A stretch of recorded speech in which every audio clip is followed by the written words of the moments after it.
and welcome back to Back Garden Vegetables for Beginners. It's been too long, sorry about that. I made a video in the intervening period. It was totally rubbish. All the coronavirus stuff was happening where I'm from. I was a bit miserable. I thought if I just made a video I might cheer myself up or just to get on with it. But I couldn't even remember the words I was saying, and it was just one of these useless attempts. So I started editing it, abandoned it, and here we are. And since we've been before, the garden has fairly grown. Hopefully you can see it's come on kind of leaps and bounds. We're at that point where everything's taking off. Strawberries are just about to ripen. Tomatoes are starting to flower.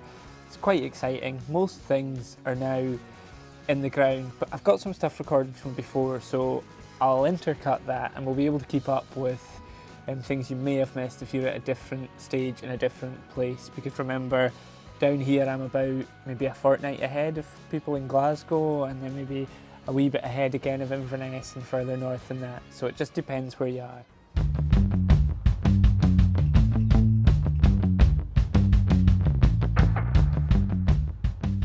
Let's have a wee look at tomatoes today.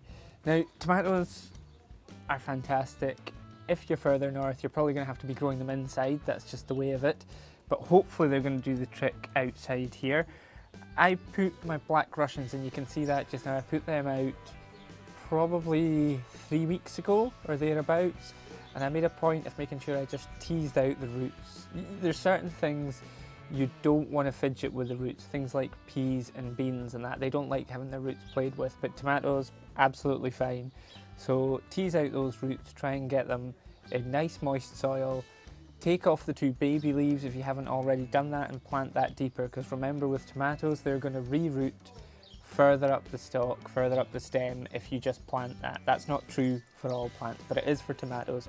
And the more roots there are, the stronger, the bigger, the healthier your plant and the better your tomatoes. So these black Russians have now been out here for 3 weeks. They've survived. Let's go over and have a wee look at them, how they're doing now. And you can see, if that decides to focus, look at those flowers now. And the joy, this one here, has got an even bigger flower on it. And the bees are buzzing around these every day. So the very important thing about tomato plants, and if you look here, you can see the main, you've got the main stem there. So there, and then as these leaves come out, in between there are just these tiny little new bits that are trying to grow. And you can see on this one here, I've left them for showing you this, it's actually growing even further. Now, unless you've got bush tomatoes, and if that's the case, don't worry, but if you've got a bush variety of tomatoes, just leave it. But for everything else, we've just snapped it one way and it hasn't quite come, so then we just snap it back and it should just come out. A couple of snaps back and forward, and then it comes out quite cleanly. Now, I've read you can plant these. Take that, put it in a wee pot, and that should start growing a new tomato. It's worth a try. I might well do that with some, but it's really important to get rid of these. That stops your tomato unnecessarily shooting off new branches, and that energy then goes into producing a bigger bush and not producing your tomatoes. The thing you're looking out for is these, the trusses, and you'll spot a truss here. It's got its tomatoes on it. But all these wee side shoots that grow in between, just get them snapped out, and that's going to give you a much better tomato plant. Now I've got, I counted them up, 16 different tomato plants, but that's required not just keeping tomatoes in here, but I've extended over the other side of the wall and put 9 of the ones. I planted extra just to be sure, so I've got another 9 in grow bags outside the wall, and as you'll see from the magic of editing, they're doing quite well. They're much smaller, not as big and healthy and vigorous as these ones because they're different varieties. But with tomatoes, just make sure you're giving them enough water. They're quite thirsty plants, Don't water them too much. Something I forgot to show you. This thing, I took the pots they were planted in and I just sink that into the soil right next to them. And that's a trick you'll see repeated across quite a few things. That just is allowing us to make sure that we don't water, but it's going to damage the stem, which will rot away on tomatoes, and you don't want that. Or I've done the same thing with my courgettes, and it ensures that the water doesn't damage the leaves so much and it gets directly to the roots. So that's a really good tip. Just put that in the soil as you're putting that in, and that's really going to help you out.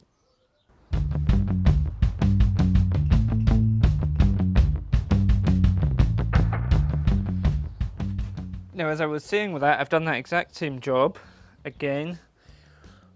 This, were all planted today, really straightforward, but the pots have gone in with them right across here, and that means for this whole back wall, I should look at you guys, shouldn't I?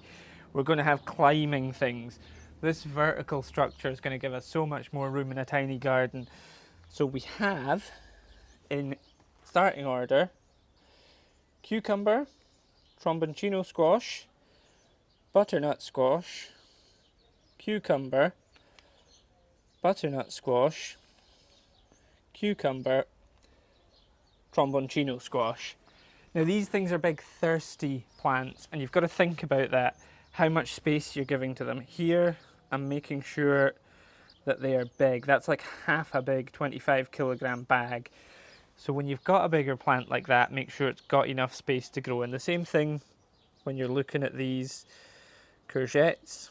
That's a wheelbarrow. I've managed to squeeze 2 in here, which is a bit of a squeeze, but there's a lot of dung in there. There's a lot of soil that's making that worthwhile. And I've got another one in here. And if you look carefully, hello, the first courgette of any note. We do have tiny little yellow ones on this, guys, who are being slower to produce, but then when they do come up, I think they're going to be pretty magnificent and plentiful. You can see when growing these things, because of the wind damage, we had a lot of wind recently, I'm sure it was the same where you are, that's really damaged those leaves. I'm just going to leave them as they are just now, see how they get on, but if they start getting to the point where they're falling apart, they're browning too much, then just twist it off. You're only wasting energy, and you want all that energy to go into growing food. Also along this wall, with a climbing theme, my beans. Again, you can see where the wind has really battered the older leaves in these ones, but they are fairly racing up this wall. But we're really trying to fill this area up. Everything's doing all right.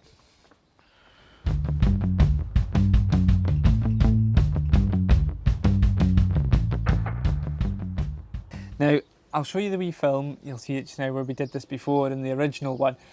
I moved these out of the salad box. They were too tight and they were needing thinning out. When you do that, just make sure you've wet the soil sufficiently. You get your finger not directly where the root is, and just loosen that soil and ease it up until it comes out, because the less damage you cause to the roots, the better you're going to do when it comes to repotting it. This is some spicy salad that we planted, Sadie planted I should say. Look at that, glorious looking. And there's a mixture of mustard leaf there, and rocket and mabuna and mizuna, and a few other things. But you can see this end's a bit crowded. I've already thinned it out down this end a bit to allow them to grow bigger. So we're going to thin some of them out at this end. Hopefully easy enough. There we go, that's better, isn't it? So we've got our finger right in there. We've loosened all that up a wee bit. Oh, there we go. We'll pull these guys from here. There, this is a bit more successful. Look at that.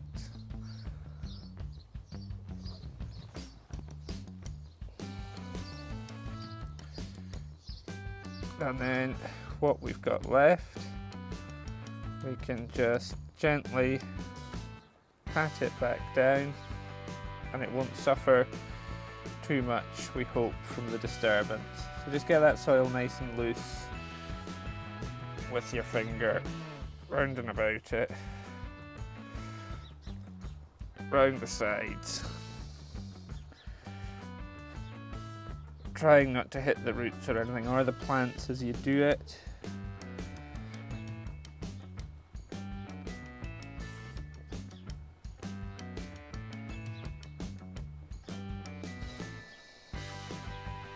It looks a bit sad just now, but it should right itself and recover.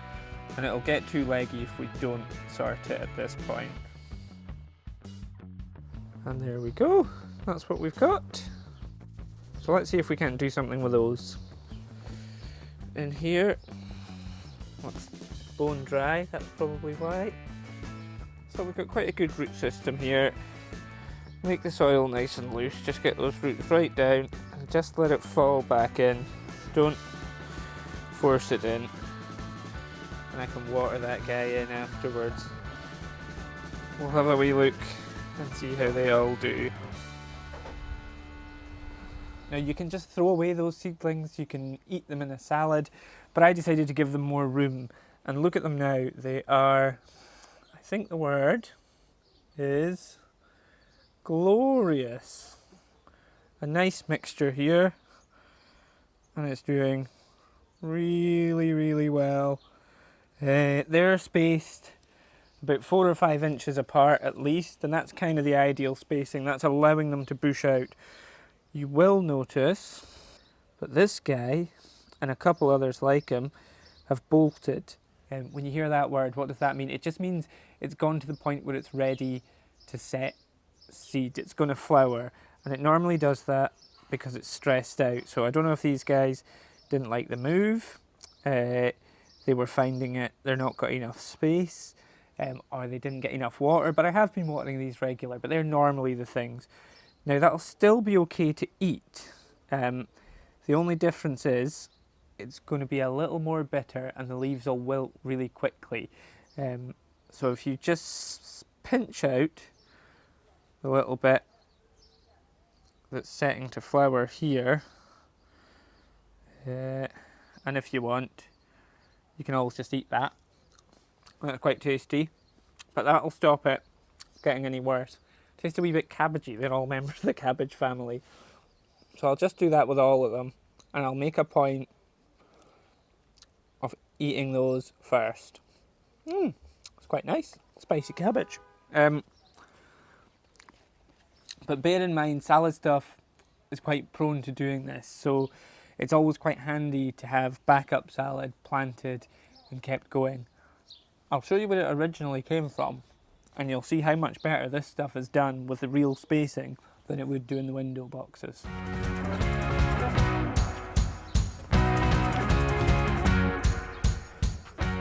So here's that thinned out window box, exact same age as salad, and it's hardly recognisable as the same stuff, much smaller. So giving it that extra space really helps.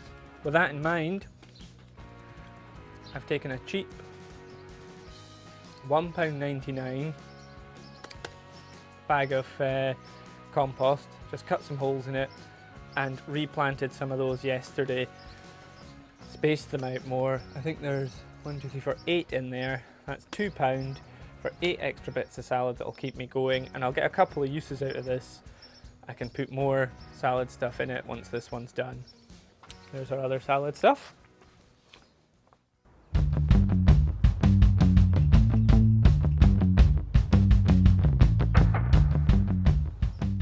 Again, back in time, this is my gooseberry bush. Have a wee look here. Lovely gooseberries here, there and everywhere. There we go. Not as plentiful as I would have hoped. I was a bit late in getting a net on this, and I think the pigeons have been in about it. But for things that fruit, once they start flowering and then setting fruit, you want to make sure you're changing the fertiliser, you're using them. That's really important. So in here, I've buried some bananas because bananas are high in potassium and that's really going to help. So they're slightly under the ground, and I did the exact same thing with the strawberries because for the same reason. Same with tomatoes, I'm going to look for things that are high in potash, high in potassium. You can find all these things out online. You can get away without doing them, but it's always going to improve the product you get, just trying to alter that. But make sure you do it once the flowers have come on, and then once the flowers become fruit, because once they've become fruit, then that's when you want to increase that fertilizer so that it increases the growth of the berries or the fruit or the tomatoes.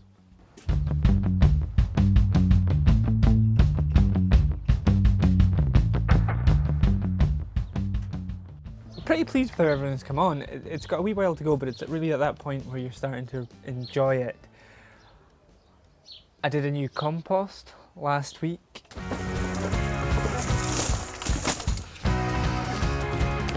Oh!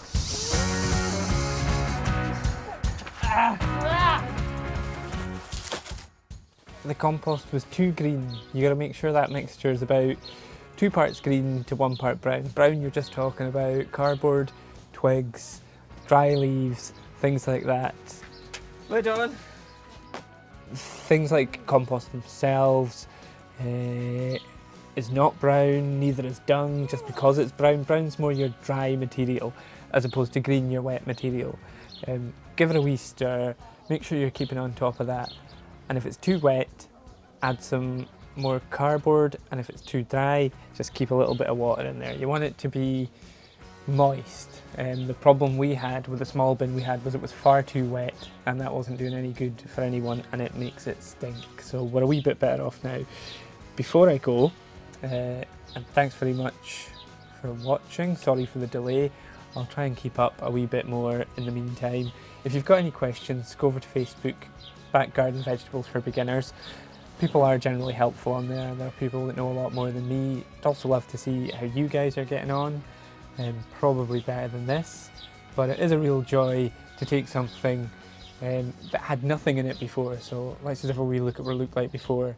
Literally a blank canvas here. It was concrete. There were a couple of trees that I can't do much about. There was nothing to grow in or on.